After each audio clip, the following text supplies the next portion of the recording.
皆様こんにちは。ナオミライフのナオミです。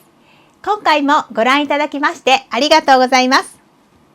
今日は2024年3月7日木曜日です。今回の動画は3回目の投与を終えた後から、本日に至るまでの副作用の状況と、新たに出てきた副作用のこと、また、今現在帽子かぶっていますけれども脱毛の状況などもお伝えしてみたいなというふうに思っております。よろしくお願いいたします。早速ですけれども、3回目の投与を終えて翌日の午前中に撮った動画が前回の動画です。それまでは本当に元気だったんですけれども、夕方ぐらいから関節が痛み始めました。いつもと同じですね。1回目2回目ともにそうでした。で3回目も同じように、関節痛、全身の筋肉が痛くなるという状況が、続きました。で1日目の夜中ですね。夜中はもう本当に全身が痛くてどうにもならなかったです。で翌朝、血圧を測ってみると高めの値が出たのでいただいていた血圧を下げる薬を飲みました。また、吐き気止めとかアレルギー止め、痛み止めも飲みました。ということで、2日目はまるまる1日ベッドの中でダウンしている状態でした。で3日目ですね。3日目になると血圧も安定してきたので、血圧の薬も飲まず吐き気止めの薬もなくなりましたので飲んでいなくて、ただ痛み止めの薬だけを飲んでいました。で、少し動いた方がいいなと思ったのでここでちょっと頑張りすぎてしまって、2時間のウォーキングをやりました。結構フラフラしていたんですけど手すりにつかまりながらちょっと頑張りすぎてしまって、その後お風呂に入ってゆっくり温まって出ようと思ったらもう黄色と黒の世界っていうんですかね、貧血になってしまって、でしばらく洗い場から動くことができなかったです。で、もう少し落ち着いて、視界が開けた後出てきたわけですけれども、もう本当に自分でこれはやりすぎたなと思って反省しています。なんで無理はしちゃいけないなっていうことを身をもって感じた3日目でした。で4日目の日は、同じようなことをしてはいけないので運動をしないで普通に過ごそう、ゆっくりとした気持ちで過ごそうと思っていました。で痛み止めはもう相変わらず飲んでいました。で、ここで4日目の時に気がついたことがあって、それが足の感覚が左右で違ってきたということです。でこれは、しびれ対策として、毎回冷やすことをしているという話をしていると思いますが、投与の時は冷却するけれどもそれ以外の時は循環を良くするために温めたりとかして血流を良くすることが良いというふうに書かれてありましたのでそのようにしていたわけですね。ただ、写真出しますけど、甲の部分見てわかるかな、どうでしょう。左足の方が赤くなってるってわかりますかね。で左足の方が常に熱を持ってるんです。で左足の方が感覚が、指の感覚がちょっと変になっている、しびれているというよりも自分の指じゃないような感覚っていうんですかね、指先がという感じです。で赤くなっていて右足は普通の状態なんですね。でネットでいろいろ調べてみましたがこれが手足症候群の可能性が高いということです。で実際にそうかどうかは、来週の、診察の時に先生に伺ってみたいと思いますけれども、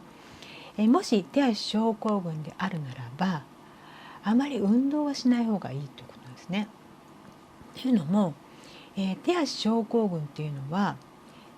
手のひらとか足の裏とかに、体重がかかったり摩擦が起きたり、雑巾とかなんか絞ったりとかですね、手の場合は絞って摩擦ですね、足の裏は自分の体重がかかりますから、そういった状況で、毛細血管が破れて、で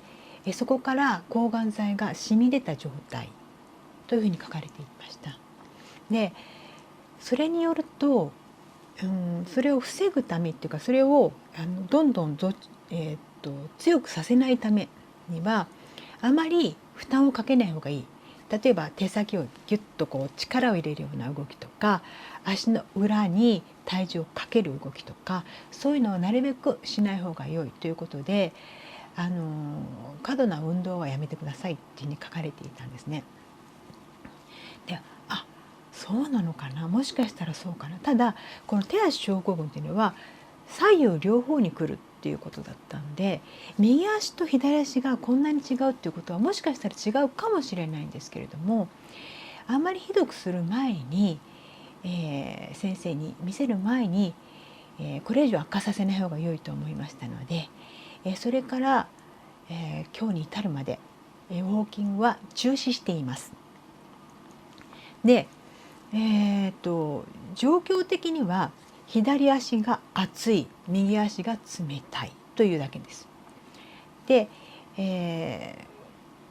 足先の感覚は左足が悪くて、右足は普通に感覚があります。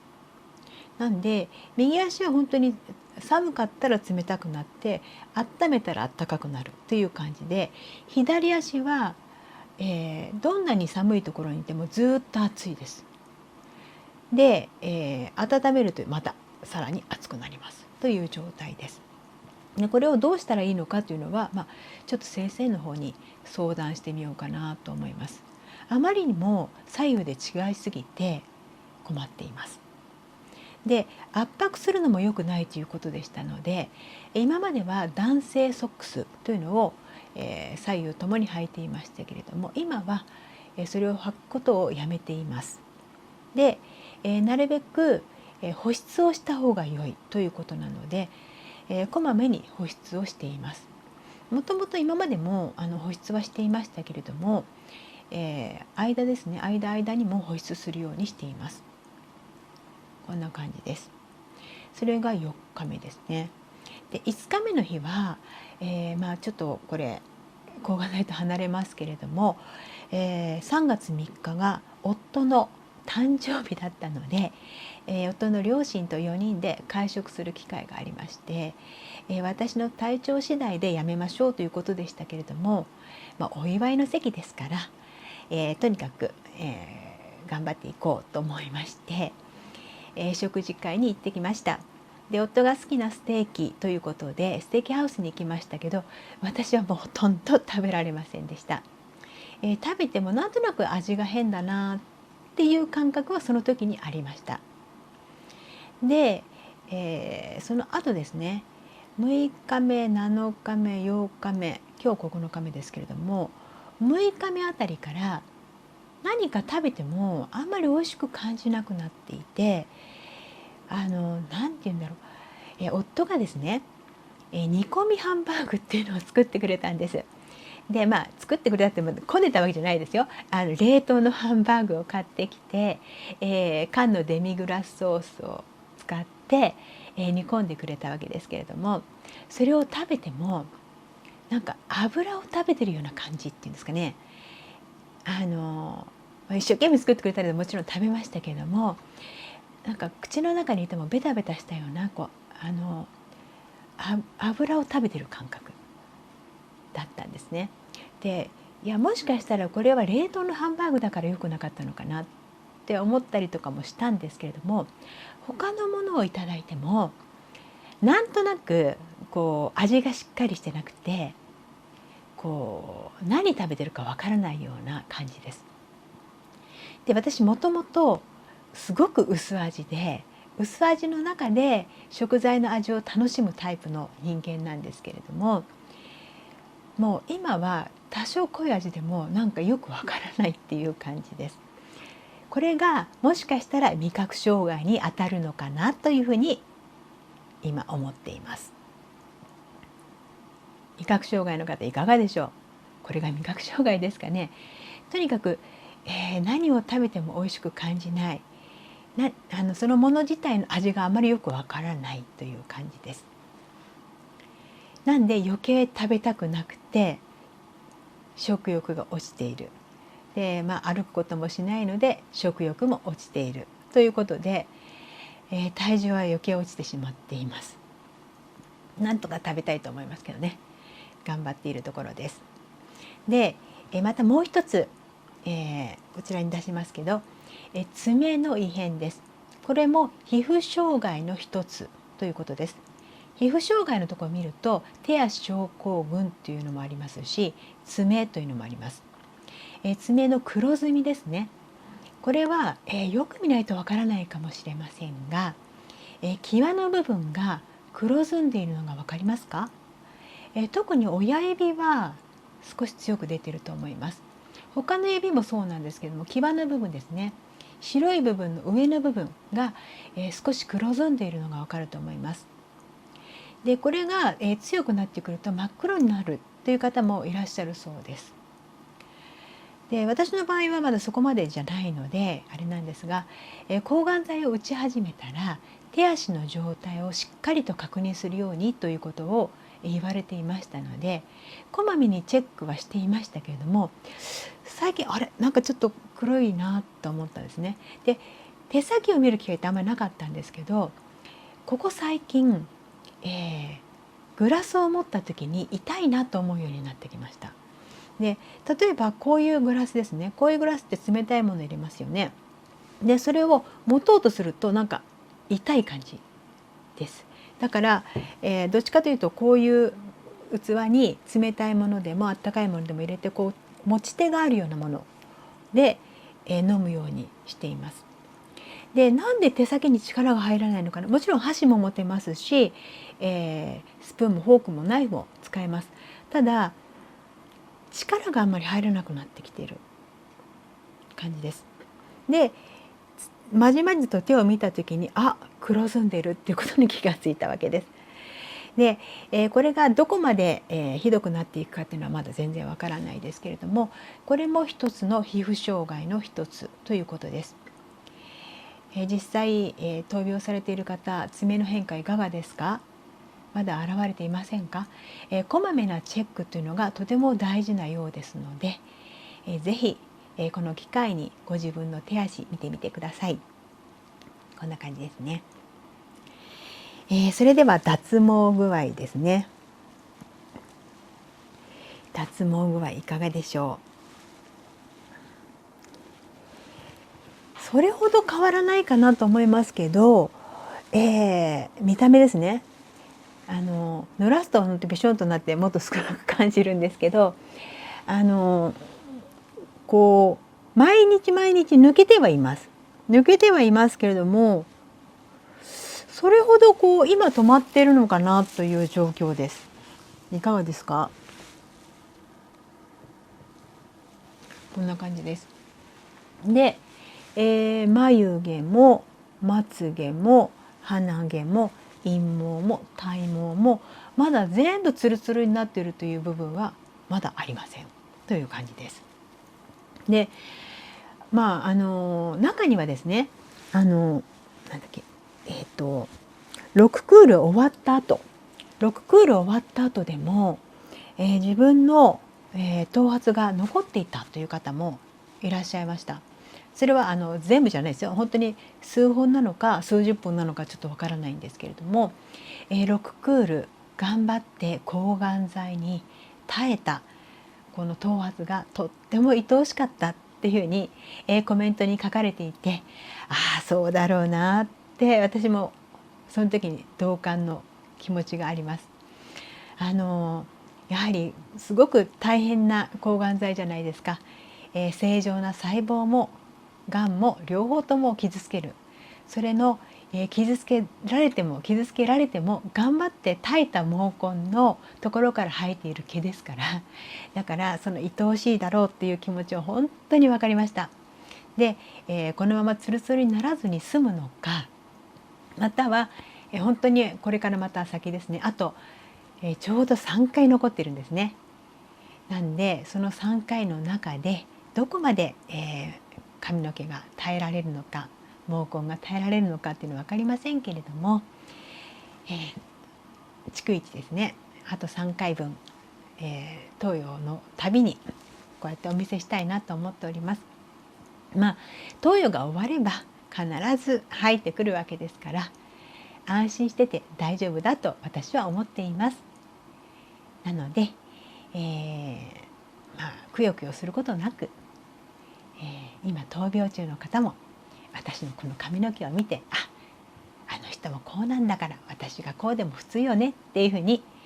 気軽に思っていただけたらなというふうに思います。いかがですか？次回の動画は明日ですね、造影剤を入れた、CT があります。でその結果も踏まえて、翌週の火曜日12日の日に診察があって、その際血液検査もあって、いろいろなことがまた決まってくると思いますので、それを踏まえた上でまたお知らせできたらなと思います。また、私の今の足の状況が手足症候群なのか、味覚とか爪の状態もその時にまたお知らせできたらなというふうに思います。前回の動画でも申し上げましたが、今現在一緒に闘病されている方がこのチャンネルを見てくださっていると思います。副作用は本当に人それぞれだと思います。私も1回目2回目にはない、副作用が今来ています。で毎日毎日今は、倦怠感と戦っています。痛みはだいぶ薄らいできましたけれども、このだるさですね、体のどこにもどうしようもない、なんて言ったらいいんでしょうね、置き場のないような、倦怠感に悩まされています。食欲も低下しています。いろいろな問題も抱えていますが、頑張りましょう。いいことも必ずあります。そう思って、頑張っていきましょう。で前回抗がん剤をやっていらっしゃる方に向けてメッセージを出しましたが、それ以外の、闘病されている方からも、メッセージいただきました。本当にそうだと思います。抗がん剤だけじゃなくて、がんだけじゃなくて他の闘病もされている方もいらっしゃると思います。また、本当に健康だけれども精神的にストレスの多い社会ですから、辛いなと思っていらっしゃる方も多いと思います。でも皆さん、生きているだけで素晴らしいことですよ。ね、私の父は生きたいと思っても生きることができなかったです。ですから生きていられるだけ幸せだと思って頑張っていきましょう。ごめんなさい。今回も最後までご覧いただきましてありがとうございます。また次の動画でお会いできることを楽しみにいたしております。ありがとうございました。